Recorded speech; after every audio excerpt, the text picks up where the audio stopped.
Well, hello, thank you for joining me today again on the Church History Trail. You're very welcome to the programme. And where we're heading is to this church here. This is CARNMONEY Presbyterian Church near Glengormley. And CARNMONEY Presbyterian Church is actually one of the oldest congregations in Ireland because it dates from 1657. And there was a meeting house originally on this plot of ground from 1622.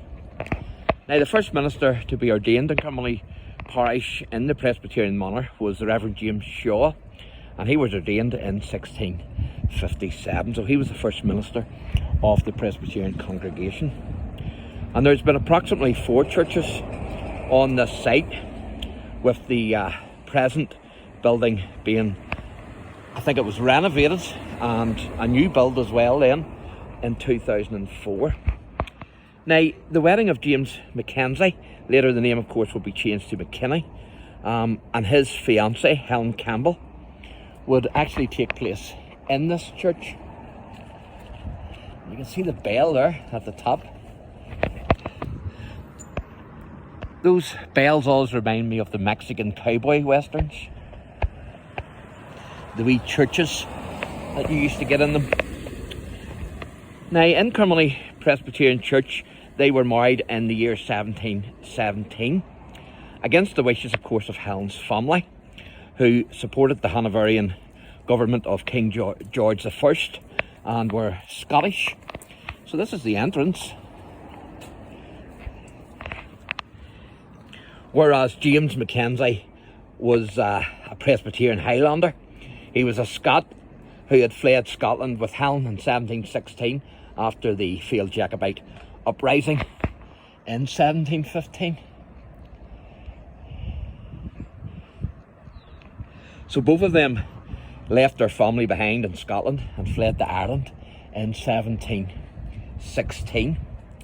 And the McKINNZIE or McKinney family would live at Burnthill, from the Burnthill farm, and then in the later 1780s James and Helen's grandson Andrew would occupy a farm on Century Hill, and I hope to be able to do a wee video on Century Hill in the coming weeks, because there's a big history there with the McKinneys and that farmhouse, the Georgian farmhouse in Century Hill. And so it was Andrew's grandson Thomas who actually built the fine Georgian farmhouse that now stands in Century Hill in 1835, that replaced the older thatch cottage farmhouse that the family lived in the 18th century. And the Georgian house on Century Hill is now an historic house and visitor centre. So I'm going to show you these here, and I'm going to read the top one out to you. Now, I don't know if this is any gentleman has any relation to the first minister of the congregation here, but he certainly has the same surname.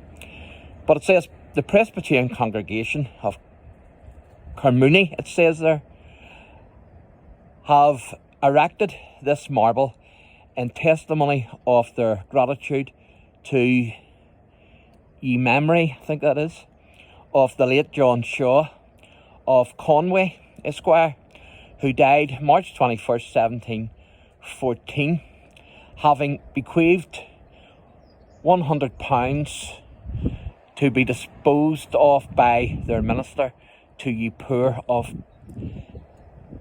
ye parish of CARNMONEY, and £100 more for keep. So that's obviously from the 18th century, that memorial. And then down here it says, and I'm not going to read all this out to you, you can pause the video and do that yourself. It says, the following addition bequests have been made to CARNMONEY Presbyterian Church, and I'll read the first one and the last one. 1802, James Carson, The Grove, £50, and the last one, 1970, Thomas R. Johnston, and I think that's £500. £300, sorry. So there you go. So that's a wee bit of the history of CARNMONEY Church, and as I say, watch out for the video that I hope to be doing on the McKinney family up in Century Hill. Thanks for watching, and God bless.